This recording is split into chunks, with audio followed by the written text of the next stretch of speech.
All right, hello Facebook, and let's get this webinar started. All right, the webinar has started. Hello everyone, thank you so much for being here. My name is Joshua Vonderheide, and I am the founder of the Percussion Conservatory, which is a platform for classical percussionists to share and learn and grow, and we are making world-class content for all of you who are interested in a career in classical percussion. Today I am joined by Edward Choi, who is the principal percussionist of the Seoul Philharmonic. He is going to be presenting a class on cymbals repertoire, both crash cymbals and some suspended cymbal excerpts, and we even have antique cymbals thrown in. And he's going to be going through a massive amount of repertoire that he has pre-recorded for us to ensure the highest quality.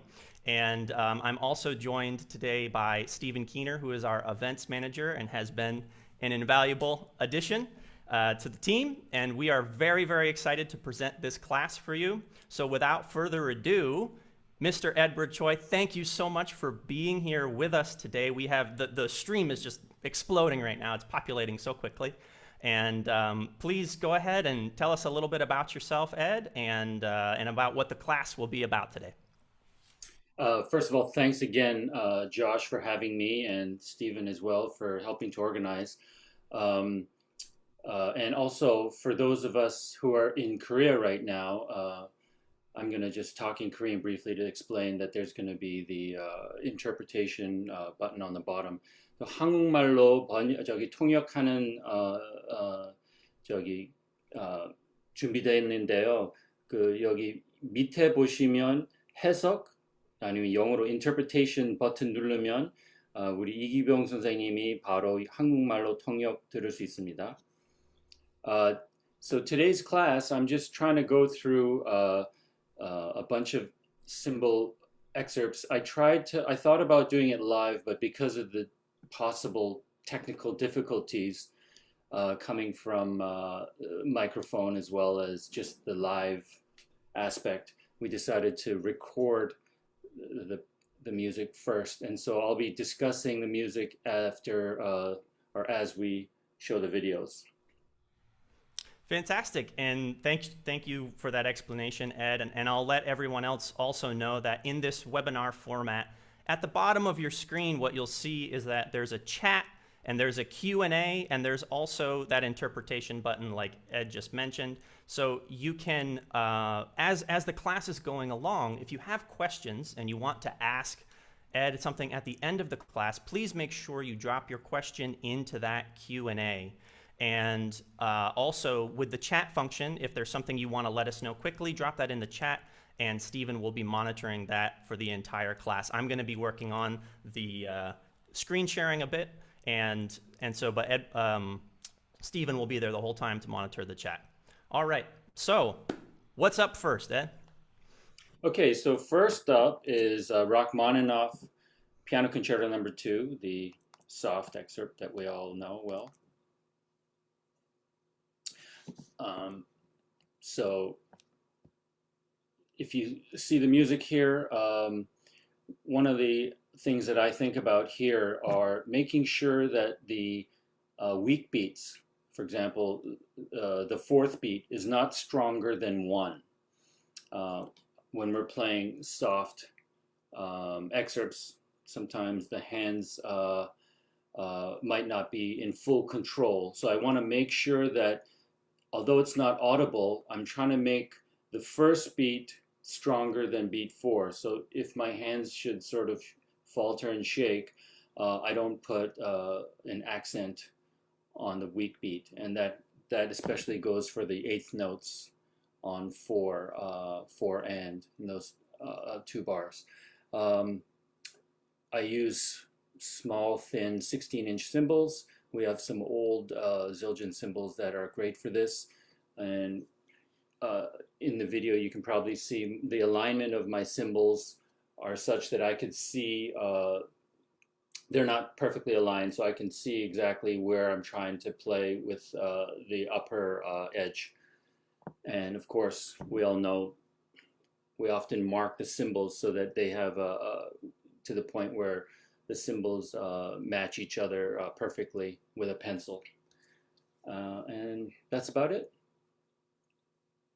All right, so now we'll go ahead and pull up the recording so that you guys can all see. Ed did something really, really special here, guys. So just witness these awesome recordings.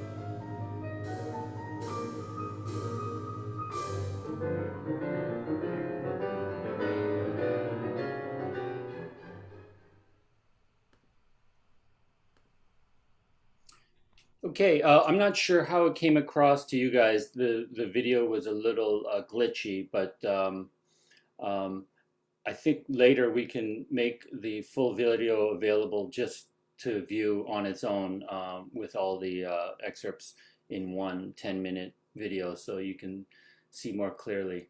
Another thing that I wanted to mention was I experiment with sometimes doing left or right different type of alternating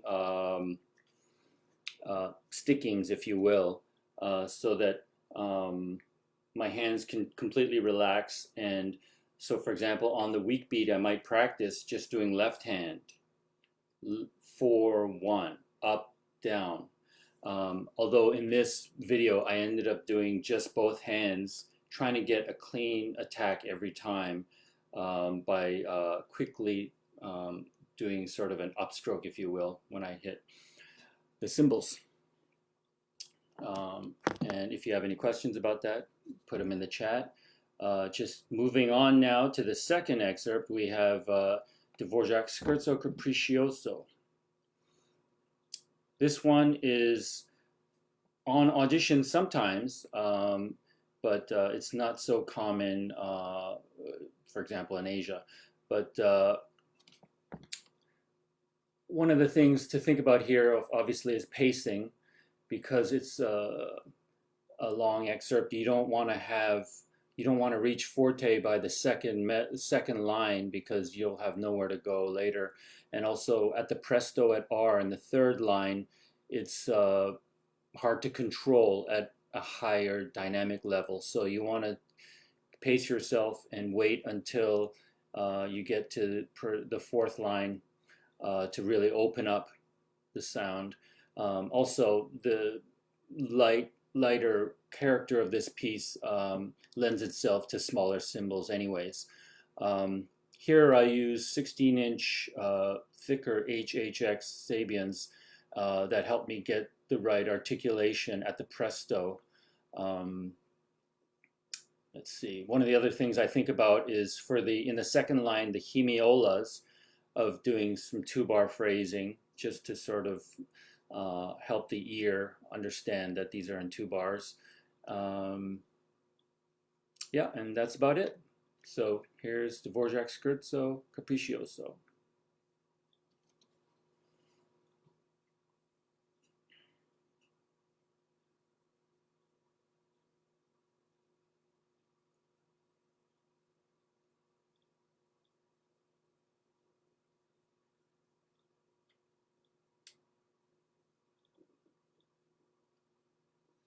I'm not getting the sound here.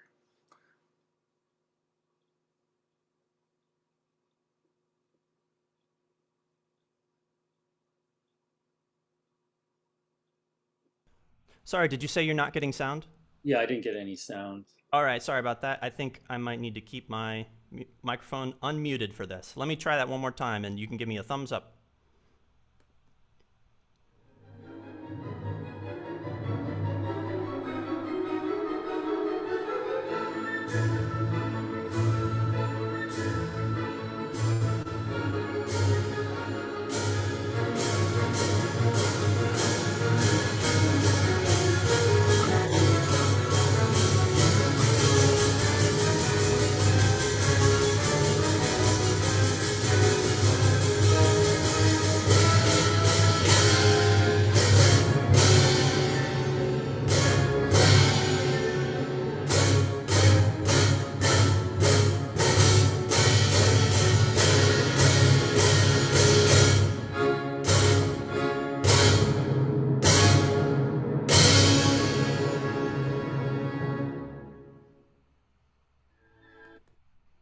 Okay.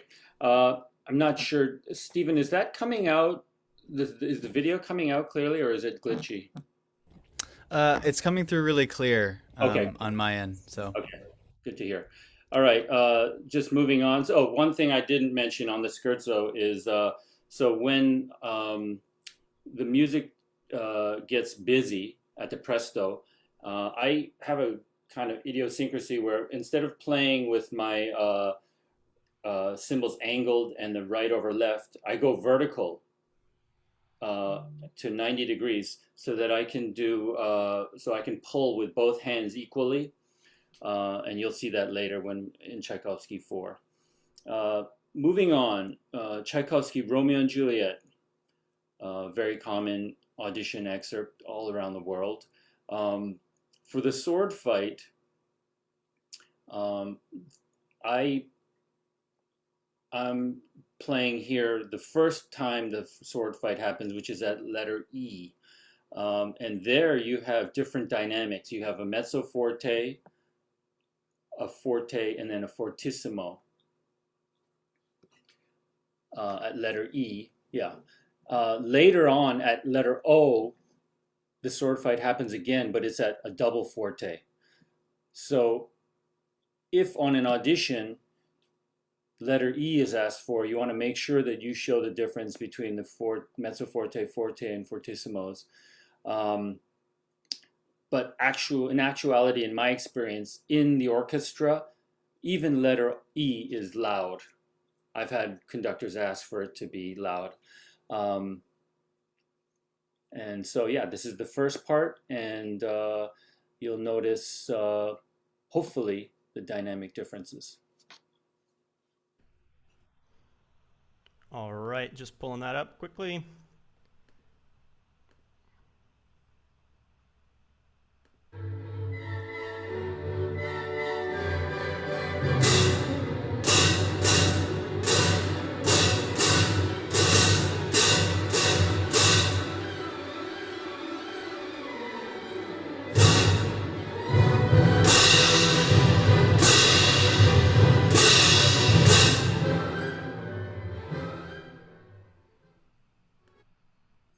Okay, and also here, I forgot to mention that I'm using 18-inch thicker HHX cymbals that help get that sort of color, darkness, and also articulation in the following excerpt in Romeo and Juliet at the end, where also you want to make sure you add the dynamics dropping down in the last line and giving a crescendo. So at the last line where I'm playing the offbeat eighth notes, you crescendo, and my teacher Alan Abel used to say bigger and bigger circles. So he would even have little circles drawn bigger and bigger on the music, just to illustrate that you want to make sure that one, by doing circles, you're opening up the cymbals with a bit of a flam. And then on the last note, I actually elect to play it short. Some people play it longer. Also on the second line, you're playing fortissimo crashes on the fourth beat, and then you have to drop down for the eighth notes and make sure that you have clean articulation. So for the fortissimo crashes, you'll see I'm probably doing I am doing a sort of an upstroke cymbal lifted crash, but the last one, as soon as I play, I hold the cymbals down so I'm ready for the eighth notes. Oh, and also at S, if you look at S, this is the music that I took actually from Cerrone's cymbal repertoire book. He's added the half note crashes here, which occur earlier in the music, for example, at R, but here are not in the music. So it's common practice to add the half notes there, which is why I wanted to show this music for those who may be unfamiliar students. And I believe. and Ed, could I ask a quick question there? Sure, sure. Is that something that you would recommend doing in an audition as well as in concert with the orchestra, or not? Oh, that's a good question. I just assumed this is never on auditions for the that part. But if it were, I would personally play it. But that is a good point. Some people may disagree. But I was just talking for at S for practical when playing with the orchestra. But thanks for that. So here we go. Here's the last couple of lines of Romeo and Juliet.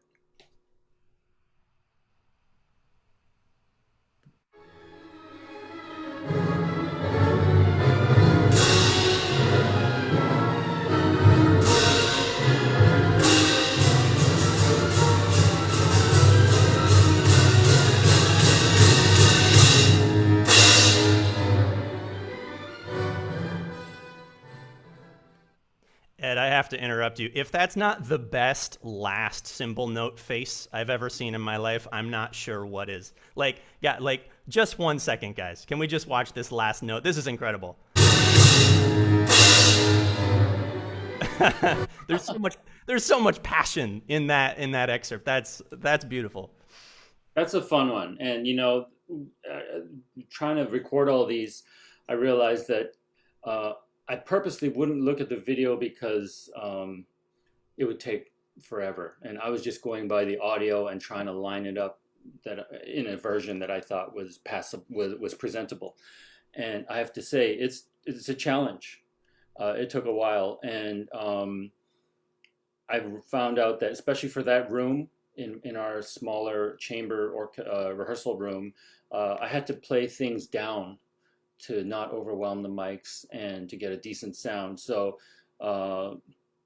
sometimes I'm not able to open up as much as I would normally. So I think I was letting it out there for that last one. Another thing that I didn't mention was, and I noticed in that video is I like to stand in an athletic stance with the left foot in front to sort of balance the weight so that there's not a lot of, if I'm standing with both legs parallel, there could be a lot of pressure on the lower back. So I like to have an athletic stance. And also for the big crashes, you may have noticed, I use my legs as well. So sometimes to really open up the cymbals, I like to do like a full body approach, like you might find in a golf stroke. To really hit the driver, you need to use all your body, your legs, your hip, of course. You need that torque, you need that velocity, and then, of course, you want to make sure that your hands are loose to get a full sound. And Ed, just real quick, one Q&A came in specifically about just that, and they asked, did you use the same pair of cymbals as in the first excerpt? I did. All right. I'm not sure if it sounded different, but you can certainly open it up for the half notes in the first excerpt at letter E, and then here for the beginning of this last excerpt. And now, by contrast, here's Mussorgsky's Night on Bald Mountain, where I had to use 14-inch cymbals. These are really thick, old K's cymbals that my colleague Scott Verdine in the Seoul Philharmonic has a great cymbal collection of antique cymbals. And for the room that we were recording in, I found that I had to go all the way to 14-inch cymbals to get the rhythm to speak here. So this is on auditions to just make sure that you can get the clarity here. This is another example of where you have to play the big first crash, and then you got to stay low in order to hit the eighth notes. So I kind of do a downstroke, if you will, although you want to be conscious to make sure your left hand is loose when you come down with the right hand, and then at the low end position, hold the cymbals and then play kind of upstrokes on the eighth notes to let the rhythmic clarity come out. So this is Night on Bald Mountain.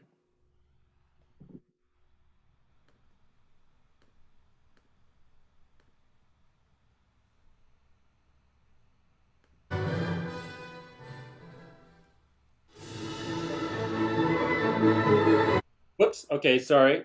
Let me just talk about this first. Then Carmen Overture. I got my order mixed up. So for No, Carmen, guys, that's 100%. Ed, don't tell a lie. That's 100% my fault, guys. I apologize about no that. worries, no worries. So for Carmen Overture, here it's common for people to play this weak strong beat. So weak on the fourth, strong on the downbeat,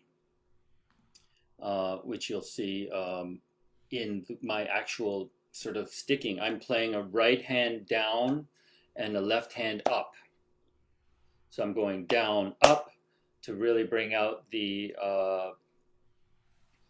4-1, weak, strong, and then when the cymbals plays pianissimo or piano, I think I do a kind of a sizzle. I rub the cymbals to give a more of a extended half note sound, as well as just a kind of a different color.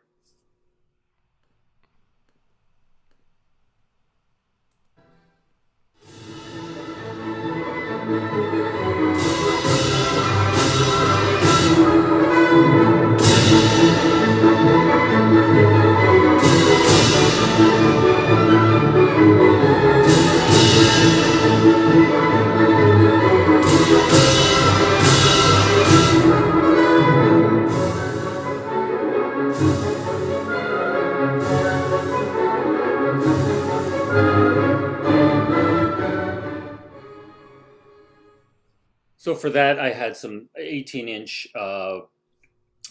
thinner cymbals, which helped to get the cymbals to speak at that lower sort of sizzle dynamic. I'm not sure if that's a tradition or not. I don't know where I got that. I just kind of started doing that. I may have heard that somewhere. But there are other examples of sort of rubbing the cymbals, getting a sizzle effect in the repertoire. One of the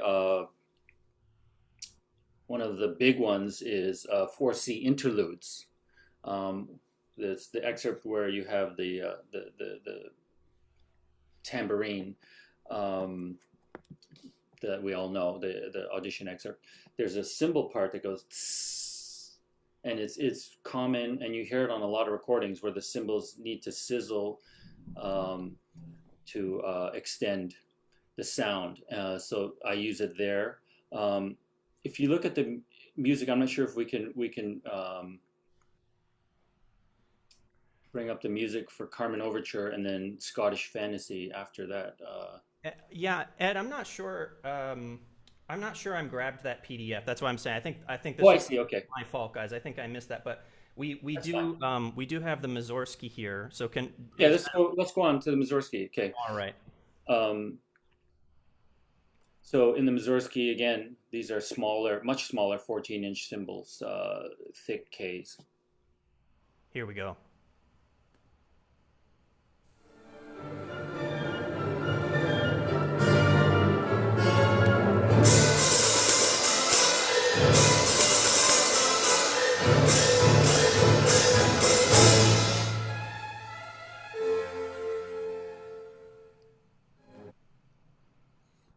Yeah, now obviously we may not have the luxury of using our own cymbals on an audition, and particularly, having, I think those are the perfect cymbals for this. But, it really does underline the sort of importance of having enough instruments to cover all the repertoire demands when you're playing in the orchestra. On the audition, that may be another issue, and good luck. Okay, I did find. Did you want to still speak about Carmen? I did find that spot. Okay, sure. We'll just show the music here, just to reiterate the importance, I think, of, yeah, you have the cymbal part on the bottom with the bass drum, and you have 4-1. So you have no indication that 1 is stronger than 4, but, or sorry, 2-1, I should say, in 2-4. But it's very common to really bring out the 1. And then if you look at the bottom there, it says solo becken. Solo, perhaps that's why I elected to do a sizzle, just to try to bring out that color, because if you're just playing it quietly, you may not be heard. But by giving a little sizzle, it gives a little extra flair, if you will. And Ed, we have a quick question about that, actually, Sure. as we're talking about it here in the chat. Young Guang says, is there any way to improve up and down cymbal technique? Any book or exercise for this technique, like stick control?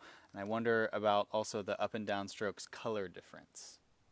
That's a good question, and I was wondering about that myself. And during this recording, I was listening to see if you could hear a difference, because some people may say, if you're playing left, right, up and down, you'll hear it, which I'm sure you can, but it's hard to hear. So I know people would test the cymbal, and they would mark the higher cymbal and put that in their right hand, if they're on right hand on top, and put the lower cymbal on the bottom.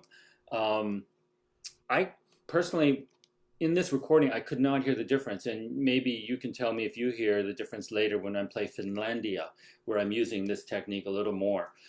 As for practicing that, yes, you could practice any kind of combinations like stick control, paradiddles, if you will, but I just kind of do it on the job, if you will. And I have to shout out to Josh. Josh, you put on a video on Facebook, I don't know how many, a couple years ago, where you were playing what was it? Roman Carnival? And I think it was Dvorak Carnival Overture. I think I remember what you're talking about, and I was experimenting with some left hand motion. And I saw that and I thought, oh, that's cool. I'm going to try to experiment with it. And then I realized it was really helping my playing, particularly when there's spots where things are getting loud or things are getting busy, and there might be some tension, and it helped me loosen up. And you'll see later in Finlandia that it really helps me. But as far as the sound difference, you tell me if you hear a difference. I think it's okay to have a difference. And I was experimenting with Rachmaninoff too with doing that. But then in the end, I found that just using two hands was much more consistent. Hope that answers your question. Let's see, moving on here. The next thing would be, I believe, Finlandia, actually. That is correct. Yeah, the next one is Finlandia. So should we, you want to pull up the music first again? Sure, please. All right, just a moment. So Finlandia happens sometimes on auditions, not a lot, but if it does happen on audition, I guess one of the main issues here is at N, it says forte and then crescendo molto, but you want to pace yourself, so you want to bring it down to a mezzo level, and then really crescendo towards the end for more excitement.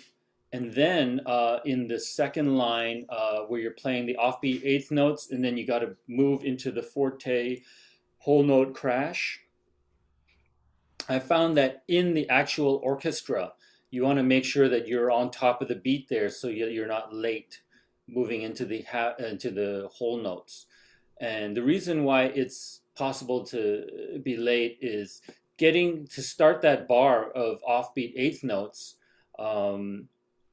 is tricky depending on the conductor, because there's sort of just sustained sounds here before.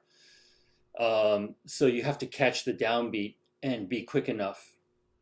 Of course, if you can lock into, I believe it's the horns who are playing the theme, the rhythmic motive, you can catch them, but that's a challenge because you're playing cymbals pretty loud there. And then at the end, in the last two bars, again, like in Romeo and Juliet, I think circles and crescendo, each bigger circles every time. And that's about it. All right, let's pull it up.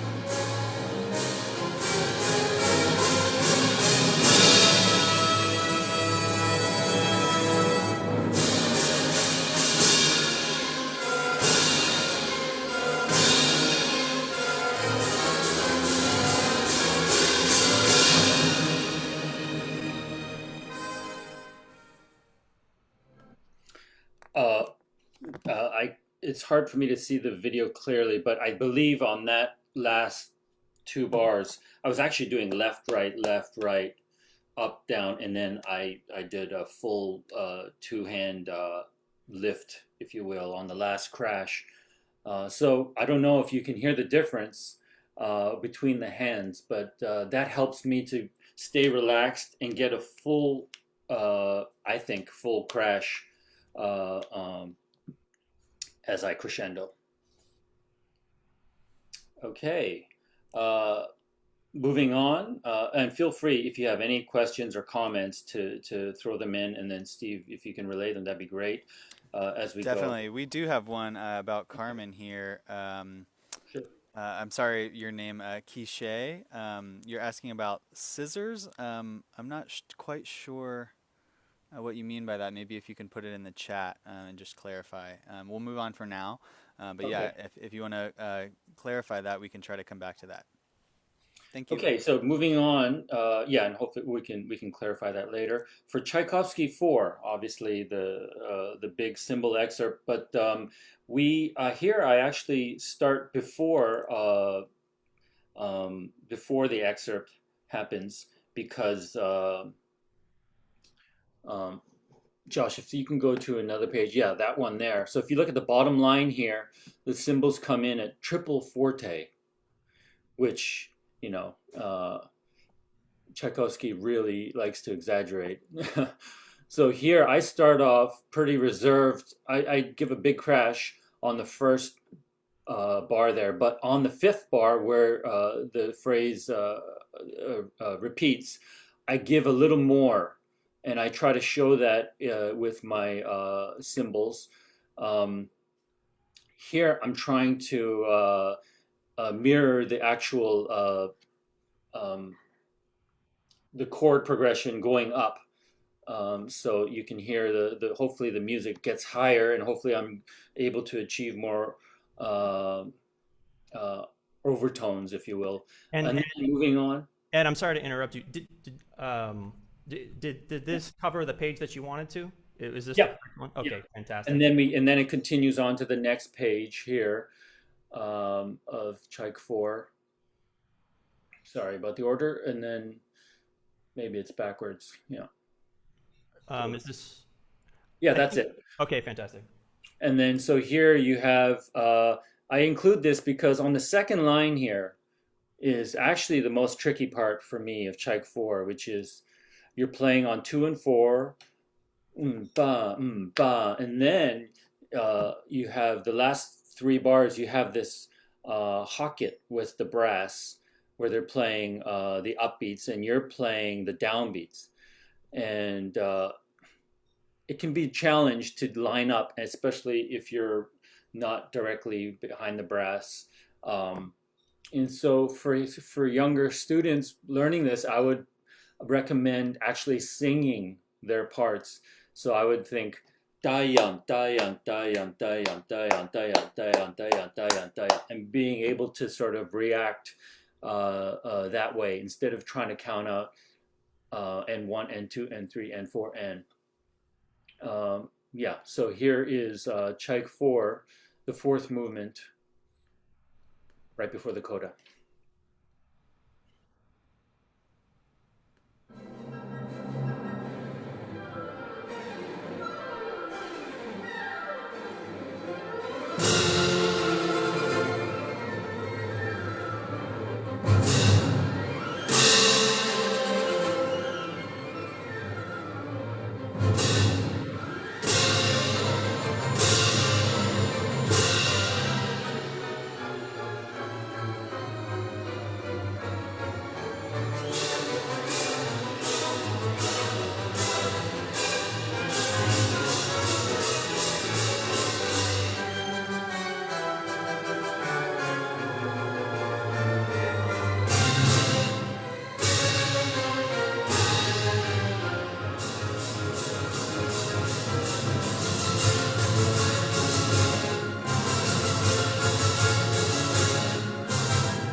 Josh, if we could pull up the music again, I realize I didn't talk about the actual excerpt. Sure, no problem, no problem.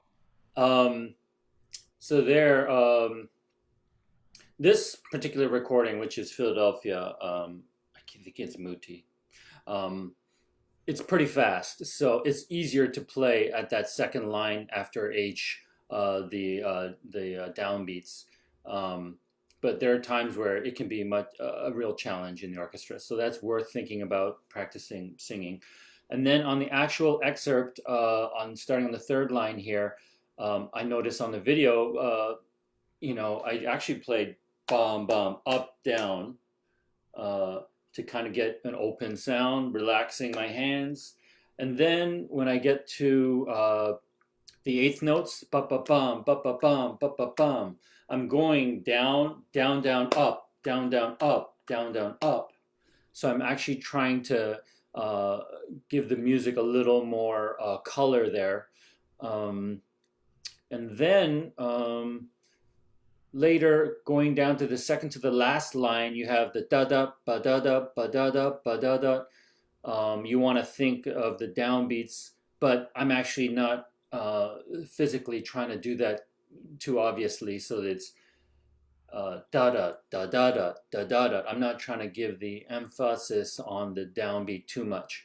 And then you see, as I talked about earlier, with eighth notes, with a busy passage, I switch from I don't know, 30-degree angle to vertical, going vertical, so I can get the actual eighth notes clear with both hands moving equally, instead of having them at an angle and having one being aided by gravity.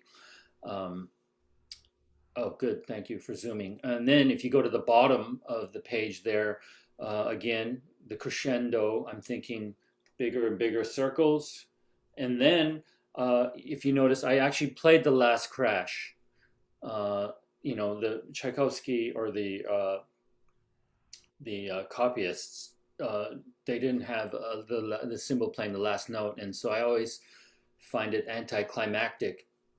And actually, our former music director, Myung-Hoon Chung, we played this a lot with him, and he wanted, all the fireworks on the last bar. So I just open up and give the last crash as well. I don't advise that on an audition, but I think, for like with Romeo and Juliet at letter S, these are kind of obvious additions that should be made to Tchaikovsky.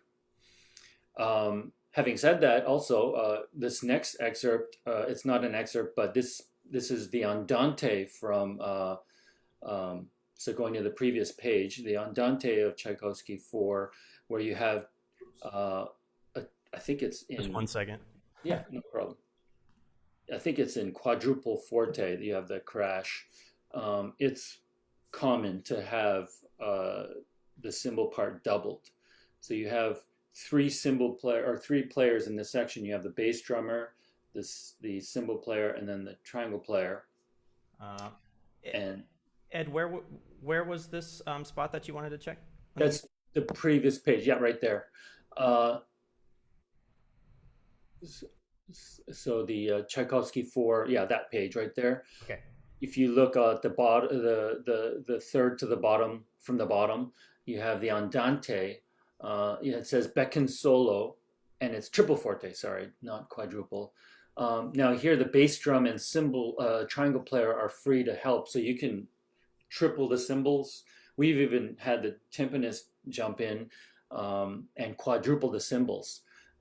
Here, it's not because we want more volume, but we're just giving, this is really dramatic music, and we're emphasizing, the dramatic aspect by having more players.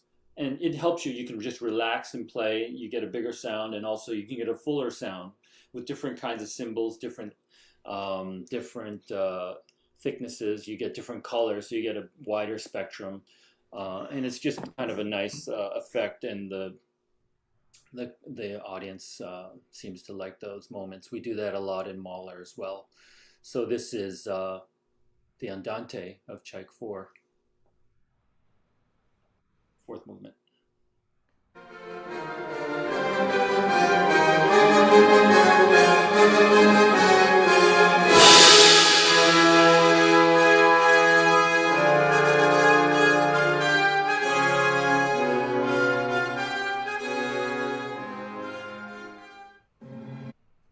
So yeah, there you see my former student and now colleague, Young Wang, who I forgot to thank. He's the one who actually helped film and produce all these videos. He's been a real help, and he was formerly with the NCPA orchestra in Beijing, which is the top orchestra there in China, and is now with the Symphony Song project here in Korea. And so, once again, thank you so much to him for producing these videos. We do have a question Yeah. about the Tchaikovsky. Catherine Lee asks, what cymbals did you use for the excerpt there at the end? Thanks for that, Catherine. Those are the same ones that I use for Tchaik 4. My go-to cymbals are always these 18-inch HHX Sabian Philharmonic cymbals that we have. That they have a great darkness to them, and they really have a good articulation, but are still easy to play. So yeah, those are my cymbals. Now, obviously, with the same cymbal, the same model, the same brand, you can get a totally different response and sounding cymbals. So I am a Sabian artist, and I was lucky that when we ordered a bunch of cymbals from Sabian, Nick Petrella, he in America, he actually tested cymbals out and had them sent to us, and that was a huge difference. So I highly recommend whenever you get cymbals, you have to test them out. Just buying off the shelf or ordering them can work, but it can be a problem. I learned that when I was studying with Mr. Abel, and every year he would have cymbals sent in actually from Sabian, and there would be a cymbal lottery where the students would all test them out, and then we'd have a lottery so you could pick in order for 18 inches, 17-inch, 16-inch cymbals. I really learned the value of testing out the cymbals, and because you could hear a real difference. Okay, so that's Tchaikovsky 4. Next, I believe, is it music for strings, percussion, and celeste? Sorry, did you briefly want to talk about this Scottish fantasy? I think this is the one without the video, but we do. Yeah. But we could maybe talk about a little bit of the importance of this excerpt. Yeah. So this, let's see, there it is. So this is in relation to when I did the Carmen sizzle for the Scottish fantasy. I never studied it, as far as I never had a lesson on it, but listening to multiple recordings, there's always this bzz, this sizzle action on that you can hear on the recordings. And so I'm showing this just because, one, this is where you play sizzles and you need the small crash, and this is kind of a funeral sort of dirge here, and the music that I'm showing you here is actually the piano reduction. It's a violin solo concerto, and I find that especially for concerti, the music can be real. You can have such a long wait between playing, all these rests, and it can be confusing because there are many times the conductor's not conducting because the violin may go off, or the pianist, and so it's easy to get lost. And I always, when I can, when the music is empty a lot, I use another part. And in this particular instance, now with IMSLP, we have access to so many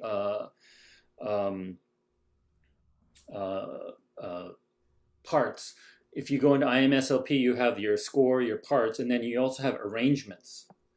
And I find that the arrangements can be really helpful. And in this instance, this is what I used. And then I just went into Google Drawings, and I just drew where the cymbal part comes in. Obviously, in the beginning, it's not hard to find your spot, but there are times in certain pieces where it's a real challenge, and I'll talk about that later with Bruckner, and this helps.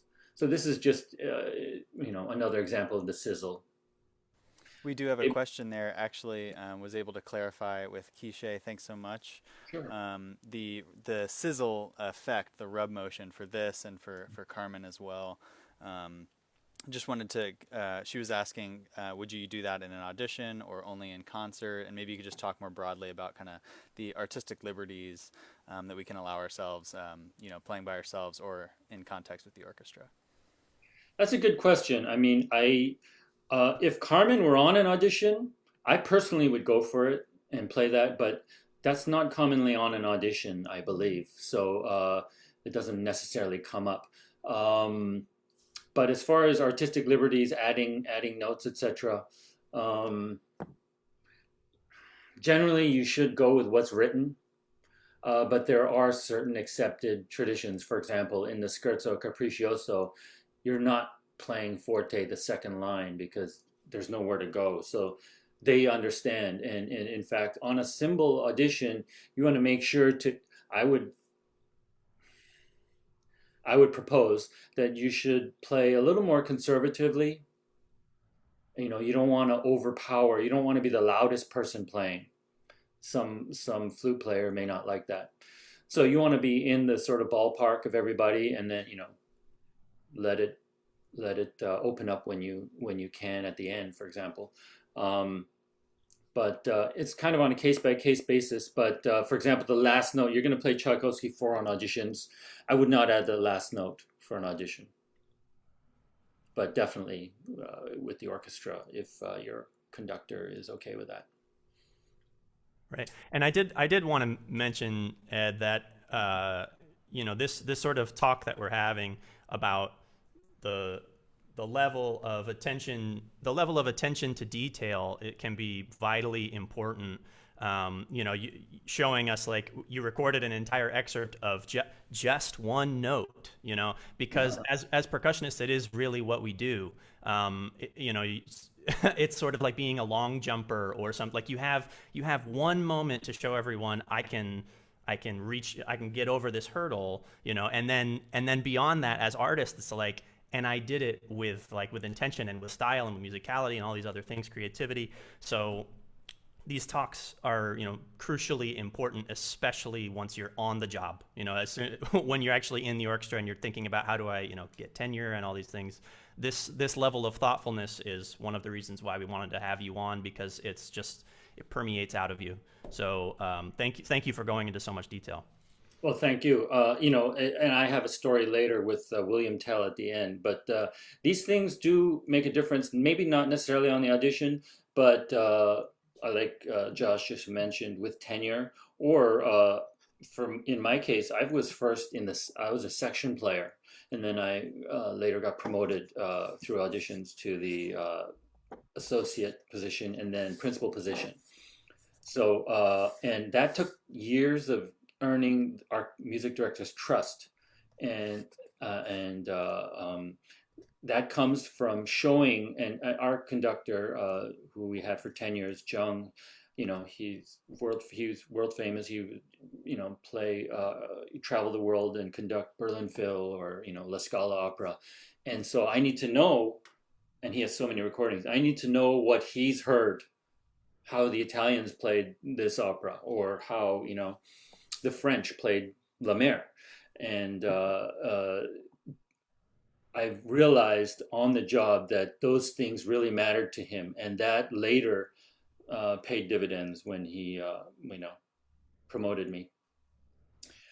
More about that later, but here, the next excerpt we have here, now we're delving into sort of creative, not necessarily audition excerpts, but just creative excerpts. And this is music for strings, percussion, and celesta. This is sort of piggybacking on, in Tchaikovsky 4, we had 2 players play double the Andante crash. And then here, if you look at near the middle of the page here at letter 50 or number 50, you have A2 cymbals, A2, which means a pair of cymbals. So crash cymbals, but it's a roll. So and it's a crescendo as well. So here we have one person, myself, holding the cymbals and letting them sort of sizzle together like a loosely closed hi-hat, and then my colleague Youngwang playing the roll, and then at the end for the forte, I play crash.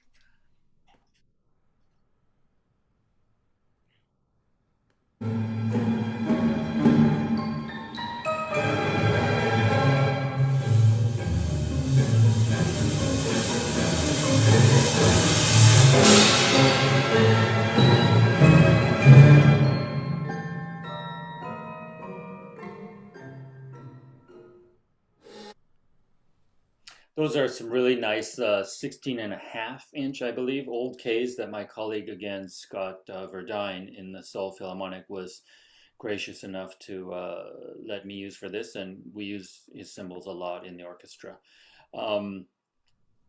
Let's see. Another example of Bartok is Miraculous Mandarin, where he calls for a roll with two cymbals, A2. But in this case, he wants a decrescendo.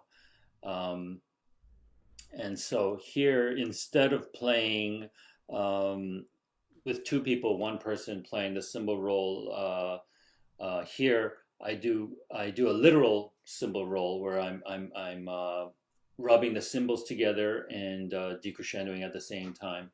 Yeah, if you see the music here at the top of the page at 36, you have piatti suspended. So there's a suspended cymbal player, and then on the bottom, piatti A2, which is two players, or two plates, one player. So here we go. This is the Miraculous Mandarin.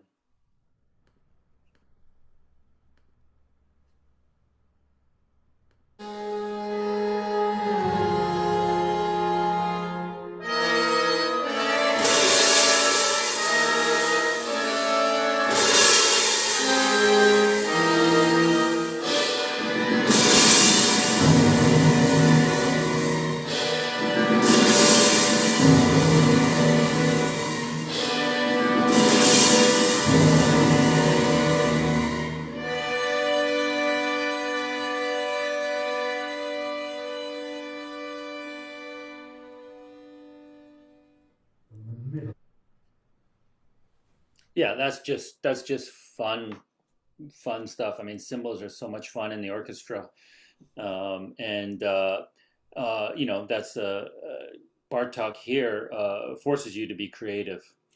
Another instance of this is in Pictures at an Exhibition in the Limoges movement, where the crash cymbal plays quick crashes, and then it says there's a roll, suspended cymbal, or a roll frotte, which means rubbed.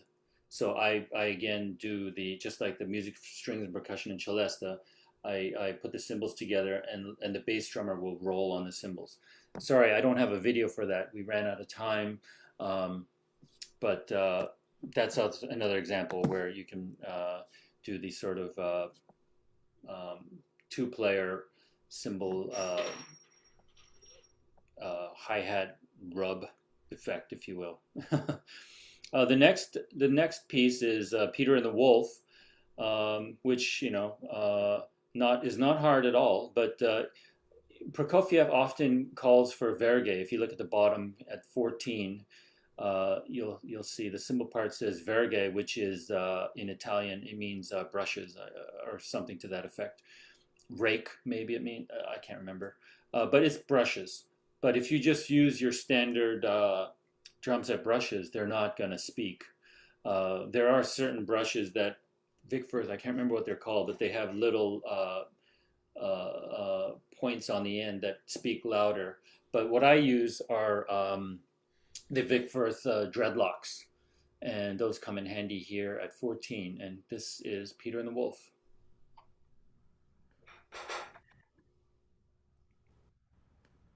Of the pond.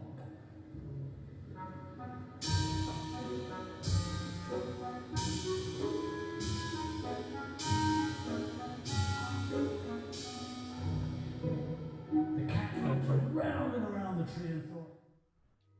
Okay, so pretty easy, but you know, just shows you this is not hard, but you want to make sure you have the right implement to make sure that it's heard. This is the clarinet represents the cat here, and he's sort of creeping along. So I use a you know, right left motion, thinking about the cat moving. I don't know.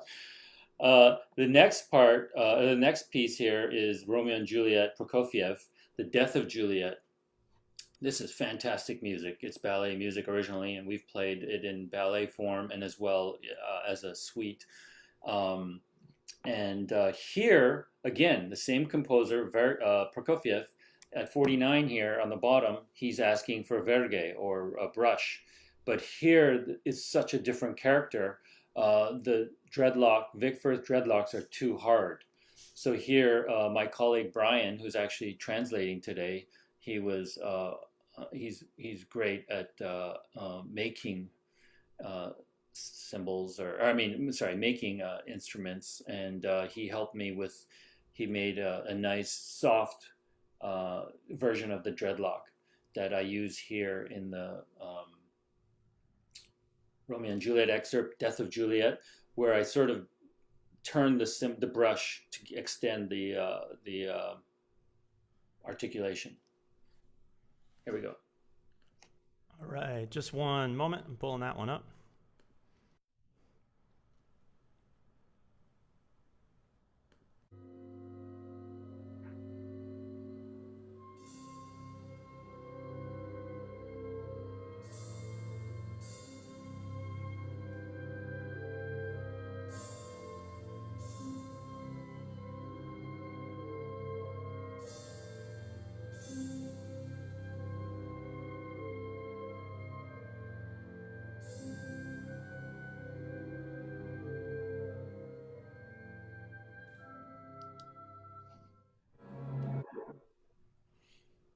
Yeah, again, that's just a one. You know, that piece in particular has so much for percussion. The snare drum part's challenging, bass drum part's amazing, and the cymbal. This is a moment to shine where you think, oh, it's not much, but this is a real moment that actually our conductor.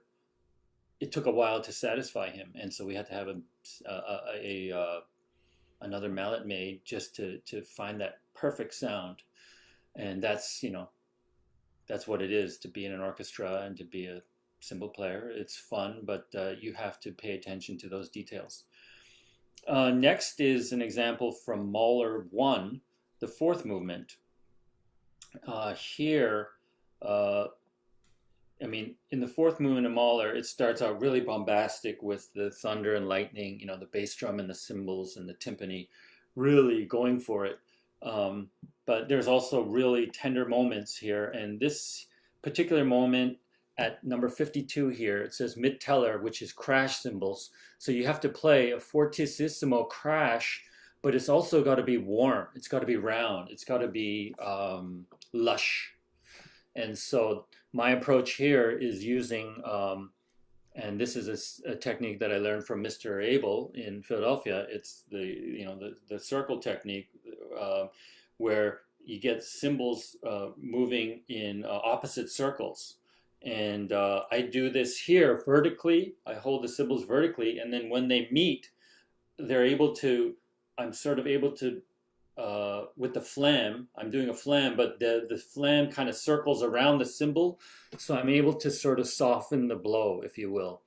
And this was actually inspired when I was a student 20 years ago.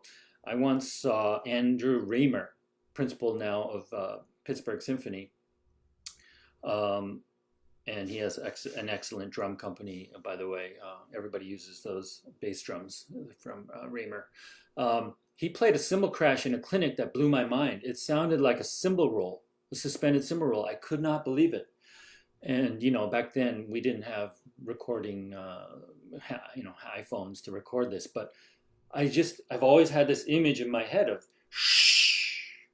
being able to make a cymbal roll sound out of just two plates in one crash. And this is my sort of attempt at that at 52.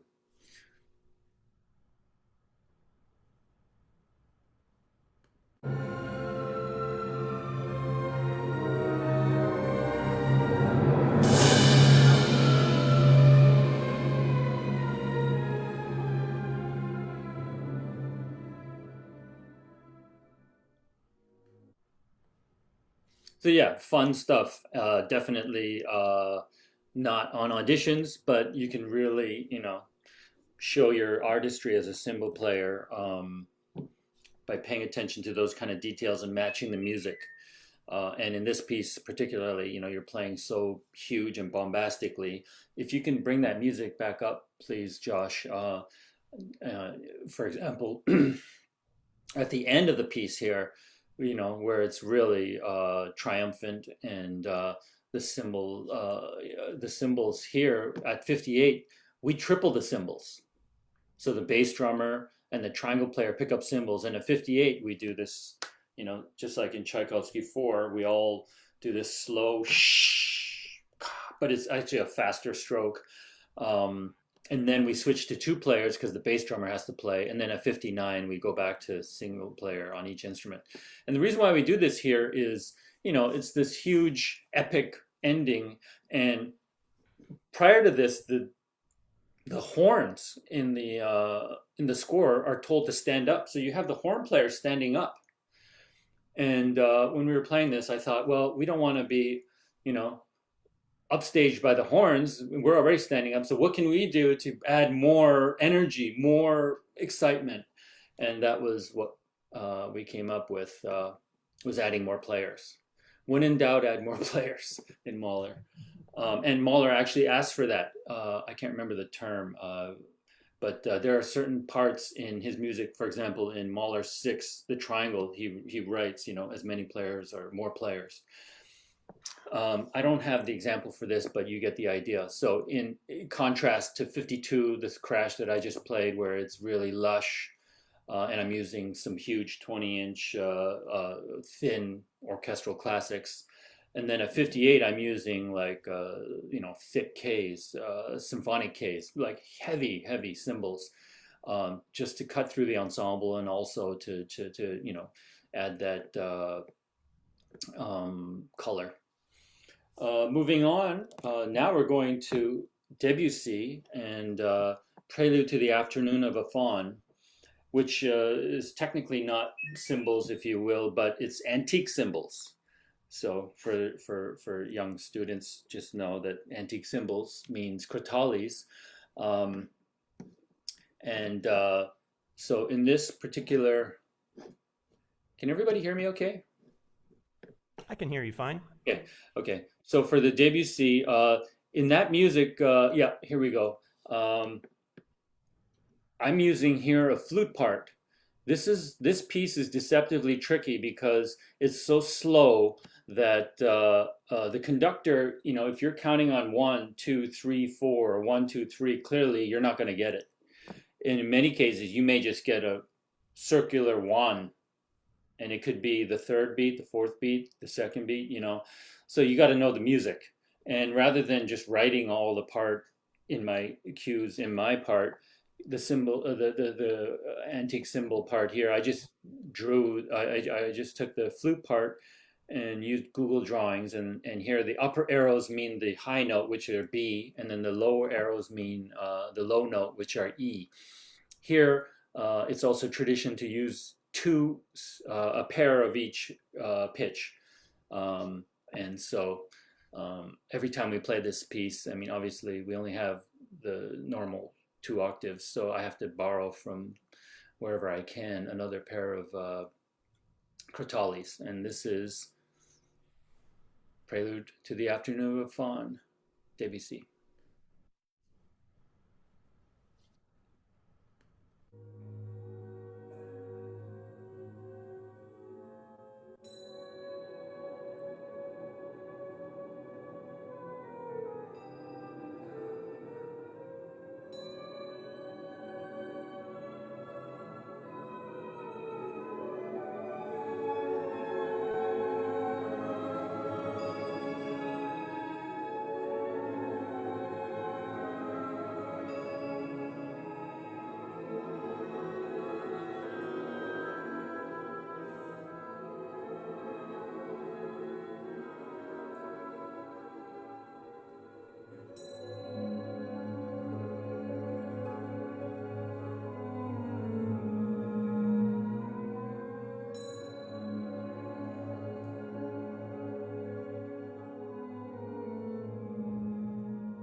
Yeah, so actually, I saw the Cleveland Orchestra on tour in Korea, and they didn't have percussion except for this piece. And, I remember thinking, oh, shoot, there's not a whole lot going on for percussion. But I went to the concert, obviously they have a great timpanist in Paul Yancich. But I remember Tom Freer and his colleague were playing, and, they were doing the sort of cymbal the circle sort of vibrato, and so I added that here. And listening to it now, I realize maybe I need to move faster to get more of that effect. But even for something as simple as the antique cymbals here, um, um, you want to make sure that you know what the tradition is. I once had a conductor when I played it by myself with just a mallet. I played two crotales, and he said, that a lot of people play it with two pair, and I knew that, but I was waiting to see if the conductor would ask for that. But my lesson there was you should just prepare that version first. So go out of your way. Don't worry about if the conductor or maybe your colleagues, somebody may not want to do the extra work, but it's important to show that kind of effort, that this is a small part, but this is important as well. Okay, so now coming to the end, the last excerpt here is William Tell Overture, and I talked about how I wanted to tell a story here about this piece. This actually is a version that Mr. Abel has us learn, or has his students learn. You see at the top of the top two lines, there's sort of a tenuto, bum bum bum bum bum bum bum. You won't hear that in the video today, but you will hear going down to the bottom here. You see from from O on, you have bracketed bars where I'm not actually playing those notes written. And this is what Mr. Abel called the Muti version. Riccardo Muti was the director of the Philadelphia Orchestra for many years, and also music director of the La Scala opera in Italy, the most famous Italian opera house where a lot of this music was premiered. And so I'm gathering that, and I've heard different recording of them where they do play a different version, but they exclude part of the cymbal part because it's too busy. And if you're playing in a small pit, the cymbals can be overwhelming. This is a chance to show knowledge of the performance practice, perhaps in Italy, and also some creativity. You can make up your own version. This in particular, I believe, is mostly Mr. Abel's version, although I may have changed a couple of things. And actually, on my first, in my second year in the orchestra, when we had our new music director, Jung, who I mentioned, Myung-Hoon Chung, who's very active. He always conducts La Scala opera. We were playing this piece, and my first instinct was to play the ink. So I'm playing all the notes as written, even though I learned from Mr. Abel that, there's this version. And the conductor, as we're playing this, he starts gesturing kind of wildly to me. I could tell he was looking at me, and he wanted me basically to play this version or take it out. And I automatically switched to the version that I knew, and that really put me in good standing with him because I knew what to do. But in hindsight, I would have just done as a first version this. And some conductors may not know that, but they'll appreciate it, hopefully. So this is William Tell, the ending, edited version. You can hear in the recording that the cymbal player in the recording is playing everything that's written, but I'm muting. So you'll hear sometimes when I'm dampening the cymbals, someone else is crashing. Here we go.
All right, so that's the end of all the video examples. Again, just to reiterate at the end there, you want to add, it's always tradition, in like for example, an opera overture, the last note is the loudest.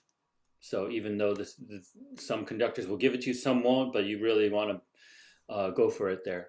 And those are some 16-inch thick HHXKs, or no, Sabian HHX Philharmonics that I use to the clarity on the eighth notes. Although in the actual ensemble, I may play something a little thinner. So that brings an end to our video portion. If anybody has any more questions, I'd be happy to answer. Before we start, I did want to say I have here some great cymbal books that I think are really inspiring and are, they may be actually very different from the interpretations that I gave, but, this is to me an epic. This is like the Bible, Frank Epstein's Symbolisms. He has just a ridiculous number of examples here and recordings of him playing with the orchestra.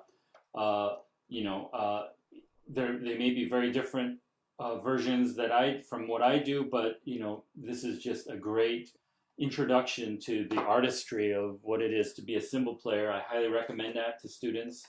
For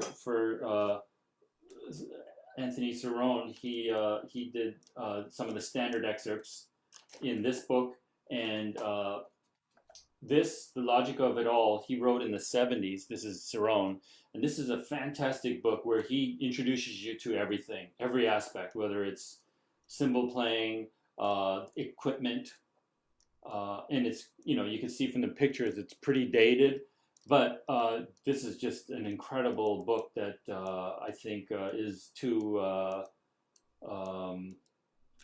unknown, but I would highly recommend it to students interested in orchestra playing. This is it sort of shows you the creative side and sort of the professionalism that it takes to be in an orchestra. So yeah, Stephen, really quick, I just wanted to let everyone know that I just dropped the PDFs from today's class as a file into the chat. So anything that you saw from Ed today that you wanted to, download or, use for your reference, it's right there in the chat. Just go ahead and give it a click. And for those of you watching on Facebook, that's why you need to be in the webinar. All right, so it's right there in the chat. You can go ahead and download. And the other thing I just wanted to add before Stephen takes us away to lead the Q&A is that I don't know if you did this consciously or not, Ed, but in that William Tell, there's a few spots where the orchestra slightly slows down, and you did this really incredible job of both ever so slightly holding back with them without actually making us feel like it slowed down, because you were playing on the front side of their slowing down. And I think this is something that especially principal players have to learn how to do, is to really be confident about where the time should be while also not being bullish and just saying, no, the orchestra's wrong. Right? So there's that like really nice give and take. And I thought particularly in that excerpt, we really got the chance to see it a lot. So, everyone, this class is being recorded, so please go ahead, scoot back 5 minutes and watch that again, because it's a special skill that I've had to learn. That's like, you really need to develop that on stage. So maybe you could speak a little bit to that, Ed, and then we'll get this Q&A going. Yeah, no, it's a challenge, and it takes years. And, there's still times where, I've been in the orchestra for 17 years where I realize when I record myself up front, I try to make it a point to, especially when it's a challenging part, I'll record myself from up front. And what I perceive as my timing is totally different from what's actually happening. Even now I have to do that. And there are times where I think one thing and it's completely the opposite. So in recording that, I do remember, and also if you notice, if you watch the video, I put in little hairpins or reverse hairpins so that I can hear the orchestra. So I can come in and I can figure out how not only to phrase it musically, to give it forward momentum, but also so you can hear. sometimes it can be real challenge. Like in Sibelius, which we play, the Finlandia, we play that with our music director Osmo Vanska, who's from Finland, and he's played that. He's had that all over the world, and so you want to make sure that you're putting out a good product. And I remember when we just played it recently, and I was using bigger cymbals, 20-inch cymbals when we played it. I was like, man, I can't hear a thing, and you're having to guess. So you got to record, and you have to constantly be a student and totally try to think that, okay, am I doing the right thing here? Not, okay, I'm already on the job and I'm tenured or whatever, and this is good. And that's the fun part for me, is constantly finding new ways to improve and think about the music. Yeah. Absolutely. I'm not sure if that answers any questions. Yeah, it's a very good answer and a lot of wisdom there. So, Stephen, why don't we take this Q&A away? I do want to. The last thing I have to say, and this is very important, guys, that that he did this, is that Ed actually donated his entire fee for the class to our scholarship. And no one asked him to do that. He's putting on this class entirely for free for us, guys. So please, at home, a big applause for Ed, and thank you so much for doing this. You're changing everything for us with percussion education by doing this. And I really hope that the platform is a place where more people have this opportunity to just to share ideas, and it can be a place of community around that. So if anybody wants to follow in this same vein that Ed has been giving an incredible example of, even if it's only $1, guys, it really does make a big difference for us to keep these classes going. A lot of donations have come through, and you guys are incredible for that, and I want to thank you, everyone who has already donated. But there is a link in our bio to do that on Instagram and also on Facebook, and I can just type it right here in the chat. It's linktr.ee .ee/the PC. And the suggested donation is $20. The whole series is supposed to be $50. I know that's very possible for some of you, and I know for some of you we're just trying to pay rent. So everyone's in a very, very different place with this. Don't worry, wherever you're at, any amount helps. And also, if you can't contribute from a place of finances, please contribute just by sharing, just by spreading the word about us. Share this class once we finish up. And I'm sorry that I'm a broken record about this. I know I keep saying it over and over, but it's working. The thing about it is that it's working, guys. Like the donations are coming through. We're getting more master classes. The platform is growing. You guys are sharing it. We've had over 11,000 people view our platform just this month in the past 30 days. And it's a very big thanks to the people who are here right now. You guys in the webinar, the people who are on camera right now, everyone's working hard to turn this into something special. So that's my spiel. Thank you guys so much. And Stephen, take it away. Well, sorry, if I can jump in before I forget, I just want to thank you guys. It's amazing what you guys are doing. And I mean, the lineup of projects that you have coming, both advertised and are not advertised, are incredible. I wish I had this when I was a student. I really enjoyed the tambourine class yesterday by Pedro. So thank you guys. It's amazing what you're doing. Yeah, thank you so much, Ed, for this class. It's fantastic. All the videos, super high quality. Learned a lot myself. And thanks also to all of our attendees, like Josh said. Thanks for being here, and thanks for engaging. These have been some amazing questions, and we have a few more here that are really interesting. So I'll go ahead and get to these. First one. Some more general questions about cymbals. How do we develop a good tone? And you sort of mentioned Frank Epstein's book and Anthony Cerrone, but any other method books or foundational exercises to work on technique? So we can start with that. Okay. Tone, that's a good question. I remember one time in a class that Joseph Pereira gave for students of mine here in Korea years ago. He said, you want to get the bell of the cymbal to speak. I remember thinking, oh, that's a great way to think about it. Trying to get a full sound is what I think about. Even at a lower dynamic, trying to get a full sound. So that comes from relaxation, obviously, um, making sure that your hands are loose when they meet. Even, try to, even though you may think because it's a very heavy instrument, you have to use a lot of arm, there's wrist involved as well. And kind of experimenting with different places where you meet the cymbals, whether it's on top or bottom, and finding, the different, experimenting with the different flam interpretations. And that just comes from trial and error.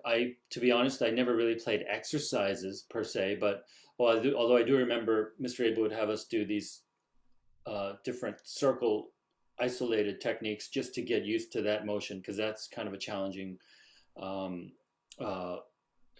method.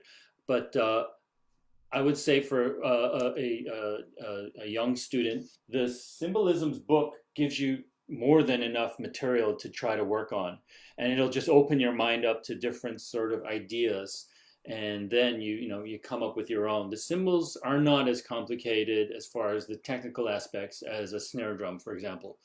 So it just takes practice, and you don't have to practice it. In fact, you don't want to practice it too much, because your hands, they can only last so long. So just 10 minutes a day, every once in a while, every other day, of just experimenting and finding out the right sound, and then playing in ensembles, obviously. And let's Awesome. see. Yeah. Yeah, that's great. Kind of along those same lines, with just kind of getting started, developing a really quality cymbal sound. We have a question: can we practice cymbals with cheap student practice models? And if you were going to recommend the first pair of cymbals that a percussionist should purchase, what would you recommend? Okay, that's a good question. For example, when I was a student, the first cymbals I got through, like I mentioned before, through Mr. Abel's lottery, I bought 16, 17, and 18 Sabian Germanics, but they were sort of on the lighter side. So they're sort of in the middle range of the sound spectrum for cymbals. You don't want too thick, because they can be hard to play with, but later in the professional world, you may need them, and you don't want too thin either. So try to find in the middle. As far as playing with cheaper cymbals for students, sure, I think that could work. Although you can find some decent used cymbals, I would imagine, for a couple $100 if that's within your range. And if you're a serious orchestral student, which I assume many of you are if you're taking part here, it's worth the investment to get at least, a pair of general 18-inch, 17-inch cymbals that you can play all your excerpts with. Yeah, and find something that's kind of in the middle, not too heavy, not too light, not too thin, not too thick. Awesome. Along those lines, with thinness and thickness of different instruments, how do we develop taste and choose different cymbals for different repertoire? Viennese and German versus French and American music, things like that. Right. It's a really good question. Thanks. For me, listening to recordings, and obviously there are standard sort of ideas about, if it's Mahler, it's got to be dark. But like I showed you in that one Mahler one lush excerpt, there I'm playing with thin cymbals, because I'm trying to get the cymbals to speak in a certain way. So having a variety of cymbals is important.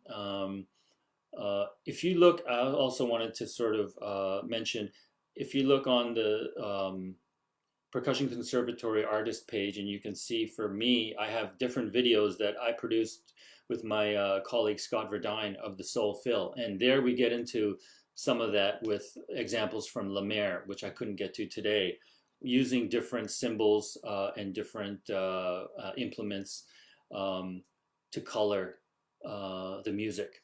So the possibilities are endless, and so it's the more variety the better. But obviously it takes a budget or an orchestra with those resources for that. Definitely. So our next question, this is a really interesting and funny one. some people may vibrate the cymbals before playing, maybe using their knee or something like that. He said even maybe some people use their head, which I've never seen before. But just wondering if that's something that you do in your playing as well, to kind of prep and prime the cymbal before playing. Right. Yeah. No, that's something that I was. Mr. Abel never did that. He said he felt he didn't have a need to, and so I don't do that. I can see why some people would consider that helpful, particularly, for example, for a tam tam, to get the instrument moving first to make it speak. But I try to get used to not doing that so that I can figure out how right away, without having the cymbals vibrating, I can get a good sound. So that means more relaxation, maybe, for example, in my hands to make that happen. Yeah, that's great that you mentioned tam tam. I think that's becoming a pretty standard practice, of kind of priming the instrument by tapping it with your finger or with the mallet before striking it, just so it's such a big, especially large 36, 40-inch tam tams. So I would say the only time I've ever done a technique like that with cymbals is also very large cymbals. If I'm playing Copeland or Mahler or something like that, and I have 22 or 24-inch cymbals that are really, really large, and I have a big note, maybe that's something I might consider doing. So last question we've got here actually is kind of going back to the Bartok. Is there a reason, we're talking about the A2 playing that notation in the parts, a reason that you would play those A2 parts differently, music for strings, percussion, celeste, with the second player playing with mallets versus Miraculous Mandarin kind of doing the rubbing motion, just that choice, and how do you make that choice of how to perform those? Well, in the music for strings, percussion, celeste, that was a crescendo. So I need the mallets. I needed the other player to play the crescendo of the through mallets, and that's hard to get through the sort of rubbing the cymbals in a circular way. And in the Bartok, you can do both. You could do have somebody play it with mallets, but I was just showing another way of doing it. It could be either way. But that, because it's a decrescendo, that works as well. Well, great. Thanks so much. And kind of last chance here, guys, if you're in the webinar, to put any questions in the Q&A. But we're wrapping it up here. So thanks so much again, Ed. Thank you so much. And I want to thank again Brian Rhee, who's been doing the Korean translation. Really appreciate it. And thanks to Josh and Steve for putting this together.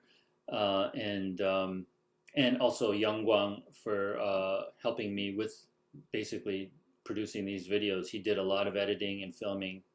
Yeah, I hope I'm not interrupting. I just wanted to quickly jump in and also thank Mr. Brian Rhee, who's even right now, thank you for waving. Even right now, he is still just translating all of this in real time, which is incredible. And guys, we do want to keep this going. So if you are watching this and you feel like that we could get these classes into more languages, and you have some recommendations for people who would love to volunteer to be translators, or if you yourself would love to volunteer to be a translator, we really have a vision and a mission to get these classes out to as the whole world. And Brian is breaking new ground for us. He's our very first translator. It's really incredible. Thank you so much, Brian, and thank you to Ed for putting us in touch, for connecting us this way.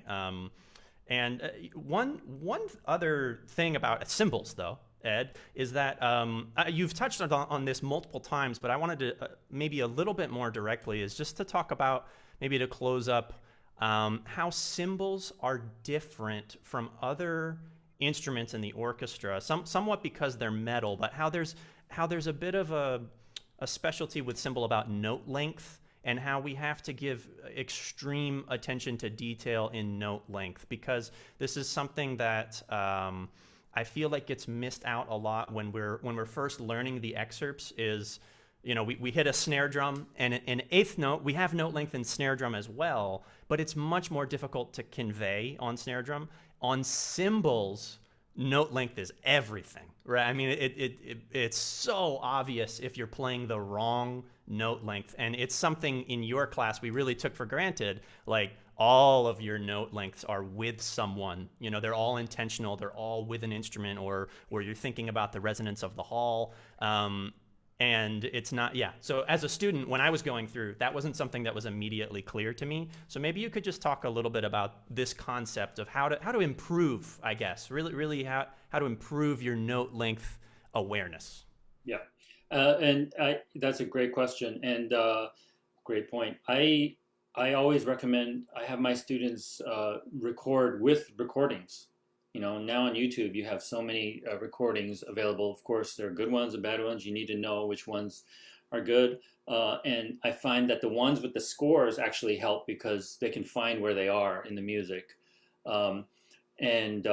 If you look at the PDFs that we shared, there's also some examples of my music, my personal music for example, Mahler 1, where it's just covered in pencil markings.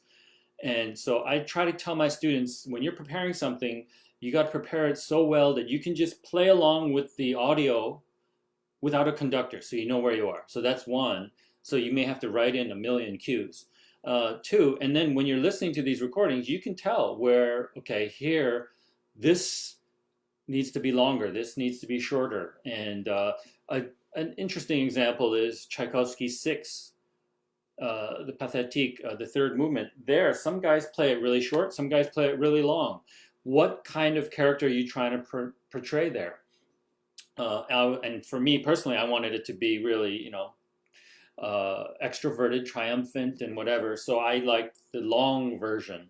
But there are some great versions where people play shorter cymbal crashes. So there may not be a necessarily a black and white answer a lot of times, but you can find your way and develop an ear and a taste for it through recordings. Yeah. Sorry, you're muted. Sorry.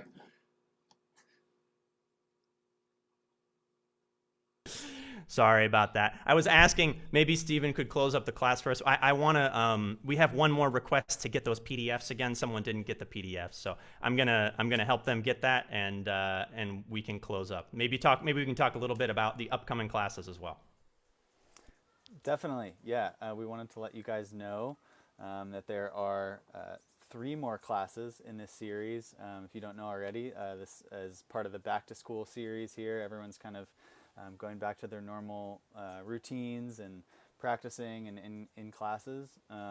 So we have coming up next week Marcelina and Charlie from the New World Symphony teaching classes on keyboards. Marcelina will be teaching glockenspiel and Charlie will be teaching vibraphone. 2 often overlooked, keyboard instruments. We spent a lot of time on marimba and xylophone, and we thought it'd be really cool to highlight glockenspiel and vibraphone. So they're going to be teaching those. And then Chad Crummell, the newest percussionist in the U.S. Navy Band, is going to be teaching the week following that a class on snare drum. So we're really excited about those, and that will round out this Back to School series. The dates, I don't want to go through all of those here, but they're all on the Percussion Conservatory, the Instagram channel, and on the website. So definitely check those out. If there's any more questions for Ed here, thank you, Ed, so much again. If anyone has any more questions, put them in the chat or in the Q&A. And if not, again, thanks so much, everyone, for being here. We really appreciate it. Thank you, guys. You can find me on Facebook if anybody has any other questions, and if you had trouble getting the PDFs. Maybe at some point we can also just put out the video itself where all the excerpts are played in a continuous video. I think it's like 10 minutes. Thanks again, guys. Really appreciate it. A lot of fun. I will be sure to send the PDFs to anyone who wants them. Send me an email, because I had already closed down my other computer. I'm really sorry. But you can scroll back up in the comments. Hopefully you can see them there. And if not, send me an email. It's hello@thepercussionconservatory.com, and I'll send them right over to you. And with the video, guys, in the next maybe 24 to 48 hours, we'll have this entire class both up on our website. And we will also have just the video portion, as Ed just mentioned, up on our Facebook page and in Ed's artist channel. So you can see those at percussionconservatory.com. And that is today's class. Wow, what a treat. This was really fun. And thank you guys for, I'm sorry this is my first time having like the video and the PDFs and, you know, trying to do screen share from a couple computers. So thanks for hanging with us on a couple of those technical difficulties. It was, I think we got there. So it was really fun. And, please let us know also by email if there's stuff you guys want to see. If you have other people you want to see perform, if you have topics you want to see covered, let us know. Again, it's hello@thepercussionconservatory.com. So signing off here, thank you so much, Edward Choi of the Seoul Philharmonic. Thank you very much to Stephen Keener, our events manager, and thank you very much for translating this class to Brian Ree. Until the next one, we hope you guys have a great morning, afternoon, or night, wherever you're joining us from. And we wish you good health, and we'll see you soon. All right. Take care, everybody.